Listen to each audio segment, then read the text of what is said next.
মাসের শুরুতে সার্ভার সমস্যা, রেশন না পেয়ে ক্ষোভ গ্রাহকদের। পরিকল্পিত অন্তর্ঘাতের আশঙ্কা করছেন বিজেপি বিধায়ক। ইলেকট্রিক বিল নিয়ে চিন্তিত? অদ্রিত সোলারের সাথে এখন বিদ্যুৎ বিল কমান আরো সহজে। আমরা দিচ্ছি বনগাঁতে সেরা মানের সোলার ইকুইপমেন্ট সহ অভিজ্ঞ টেকনিশিয়ান দিয়ে সম্পূর্ণ ইনস্টলেশন সুবিধা। বিস্তারিত জানতে আজই কল করুন।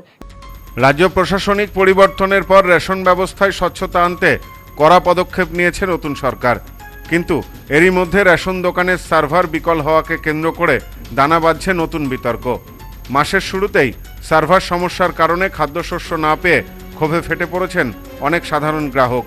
আর এর নেপথ্যে পরিকল্পিত অন্তর্ঘাতের আশঙ্কা করছেন উত্তর হাওড়ার নবনির্বাচিত বিজেপি বিধায়ক উমেশ রায়।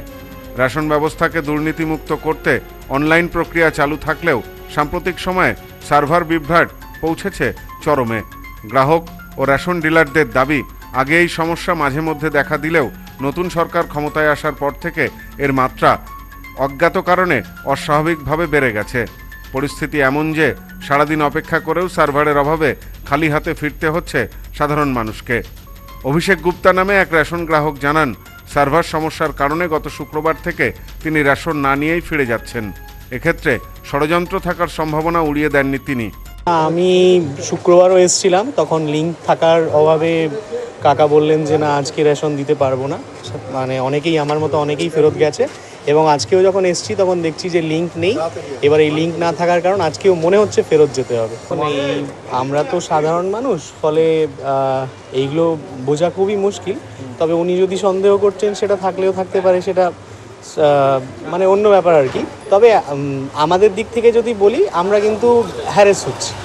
মানে এই আগের দিনও ফিরে গেলাম, আজকেও ফিরে যেতে হচ্ছে। আমি একজন চাকরিজীবী, আমার রোববার ছাড়া আমি আর সময় পাই না, ফলে আজকে এসেও ফেরত যেতে হচ্ছে। শুক্রবার খুব কষ্ট করে এসেছিলাম, কাজেও যেতে হবে। কাকা বললেন লিঙ্ক নেই, যা গিয়ে শুক্রবার চলে গেলাম এই আশায় যে রবিবার পেয়ে যাব, কিন্তু আজকে এসেও আজকে ফেরত যেতে হচ্ছে। অচিন্ত কুমার সাঁতরা নামে এক রেশন ডিলার জানান, লিঙ্কের সমস্যার কারণে শুক্রবার সকাল থেকে রেশন সরবরাহ করতে পারিনি। প্রায় সময়ই এমন হয়, এখন বেশি হচ্ছে। এর পেছনে সাবোতাজ থাকতে পারে বলে মনে করছেন তিনি। গত শুক্রবার সারাদিন ধরে লিঙ্ক নেই, আমরা সারাদিন ধরে রেশন দিতে পারিনি। বিকালবেলায় একটু অল্পের জন্য এসেছিল, 2-3 জন রেশন পেয়েছে, আবার চলে গেছে। লিঙ্ক বিষয়টা কি? লিঙ্ক বিষয় সার্ভার যেটা সারা যে পশ্চিমবঙ্গে 25,000 প্রায় ডিলার আছে, সার্ভার না চললে কোনো ডিলারই রেশন ডিস্ট্রিবিউশন সার্ভারে কি হয়? ওর মেশিনে দেখাচ্ছে, মেশিনে যেরকম not available, server down, please A sometime, after sometime, এরকমই দেখাচ্ছে। মেশিনটাতে তো এটা কি বরাবরই হয় না, এখন বেশি প্রায় দিনই এখনই বেশি হচ্ছে। এই যান্ত্রিক গোলযোগের পেছনে গভীর ষড়যন্ত্র দেখছেন উত্তর হাওড়ার বিজেপি বিধায়ক উমেশ রায় থেকে শুরু করে রেশন ডিলারদের একাংশ। তাদের অভিযোগ, আগের সরকারের আমল থেকে কর্মরত এক শ্রেণীর কর্মী ও আধিকারিক ইচ্ছাকৃতভাবে এই কারসাজি করছেন। নতুন সরকারকে জনমানসে হেয় প্রতিপন্ন করা এবং প্রশাসনিক বিশৃঙ্খলা সৃষ্টি করাই এই অন্তর্ঘাতের মূল লক্ষ্য বলে মনে করা হচ্ছে। বিধায়ক উমেশ রায় এই প্রসঙ্গে কড়া অবস্থান নিয়ে বলেন, সার্ভার সমস্যার আড়ালে চক্রান্তের গন্ধ পাওয়া যাচ্ছে। যারা সাধারণ মানুষকে হয়রানি করে সরকারকে বদনাম করার চেষ্টা করছেন, তাদের চিহ্নিত করা হবে। এই ধরনের কোনো কাজ বরদাস্ত করা হবে না। আমি দ্রুত ব্যবস্থা নেওয়ার জন্য সংশ্লিষ্ট কর্তৃপক্ষকে আবেদন করছি। যাবার পথে যতটা পেরেছে ততটা ক্ষতি করে গেছে। একজন মুখ্যমন্ত্রী নির্বাচন হারার পরও বলছে যে আমি গদি ছাড়বো না। আপনি ইন্টেনশনটা বুঝতে পারছেন।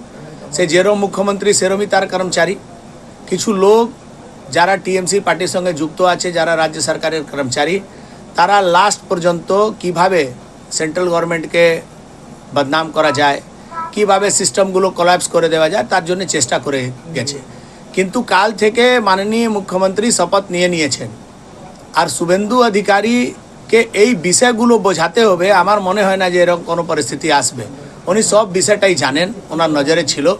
আমি আপনার মাধ্যমে সারা পশ্চিমবাংলার মানুষকে এটা আশ্বস্ত করতে চাই যে আমাদের সরকার আধুনিক ডিজিটাল সরকার, আমরা আধুনিকতার মধ্যে ভরসা রাখি। অন্যদিকে খাদ্য ও সরবরাহ দপ্তরের দায়িত্ব নেওয়ার পরই জিরো টলারেন্স নীতি নিয়েছেন মন্ত্রী অশোক কীর্তনিয়া। রেশন ব্যবস্থায় দীর্ঘদিনের দুর্নীতি বন্ধ করতে তিনি একাধিক বৈপ্লবিক সিদ্ধান্ত ঘোষণা করেছেন। সেখানে নিম্নমানের আটা সরবরাহ বন্ধ করে গ্রাহকদের স্বাস্থ্যের কথা মাথায় রেখে এখন থেকে উন্নত মানের গম দেওয়া হবে। নিম্নমানের চালের জমানা শেষ হতে চলেছে। মন্ত্রী স্পষ্ট জানিয়েছেন, সাধারণ মানুষের খাদ্যের গুণমানের সাথে কোনো আপোষ করা হবে না। যদি কোনো দোকানে খারাপ চাল বা খাদ্য সামগ্রী পাওয়া যায় তবে সেই দোকানের লাইসেন্স সরাসরি বাতিল করার হুঁশিয়ারি দিয়েছেন তিনি। আপনারা বিগত 15 বছরে যে খাদ্যদ্রব্য পেয়েছেন সেটা খাওয়ার যোগ্য ছিল। আমি দেখেছি আমাদের এরিয়ায় যে চালটা দেওয়া হয় বা যে আটাটা এর আগে দেওয়া হয়েছে খাওয়ার জন্য, রেশন ডিলাররা, হোলসেলাররা যে মালটা দেওয়া হতো পুরো মালটা দেখা একটা শ্রেণীর মানুষ রেশন থেকে টাকা নিয়ে চলে গেছে। একটা শ্রেণীর মানুষ যারা ভোক্তা আর কি, যারা রেশন নেন, তারা মাল না নিয়ে টাকা নিয়ে চলে যেত। তার মূল কারণ ছিল মালের রেট এতটা নিম্নমানের ছিল, তার দরুন তারা খাবারটা নিতেন না। আপনাদেরকে আমি কথা দিচ্ছি, যারা এটা করতেন, রেশন দোকান, হোলসেলার, আপনারা প্রথম কথা হচ্ছে এই কাজ থেকে আপনারা বিরত থাকুন। আর কোয়ালিটির সাথে কোনো কম্প্রোমাইজ নেই। যারা পয়সা নিচ্ছেন, আমি আপনাদের কমিটমেন্ট করে গেলাম, জুন মাস থেকে আপনাদের খাওয়ার যোগ্য চাল, গম, আটাটা টোটালি বন্ধ। গ্রাহকদের রোষ সামলাতে এবং দ্রুত পরিষেবা স্বাভাবিক করতে রেশন ডিলার সংগঠনগুলি ইতিমধ্যেই ঊর্ধ্বতন কর্তৃপক্ষের দ্বারস্থ হয়েছে। প্রশাসনিক মহলের নজর এখন এটাই যে খাদ্যমন্ত্রীর কড়া মনোভাব এবং বিধায়কদের নজরদারিতে এই সার্ভার জট কাটিয়ে কবে স্বাভাবিক হয় জনবন্টন ব্যবস্থা। Bureau report, news no man's land. India's top selling electric scooty প্রাকৃতি। এখানে ইলেকট্রিক স্কুটির ভ্যারাইটিস, উন্নত প্রযুক্তির মডেল সহ ছোট বাচ্চাদের ইলেকট্রিক জিপ, বাইকের বিপুল সম্ভার। এছাড়াও আমাদের এখানে ইলেকট্রিক সাইকেলও পাওয়া যায়। রয়েছে ফিন্যান্সের সুবিধা। Mrs RM enterprise, proprietor Rajib Roy. ঠিকানা মতিগঞ্জ, বনগাঁ, স্টেট ব্যাংকের বিপরীতে, ফায়ার ব্রিগেড রোড। ফোন 7908183121।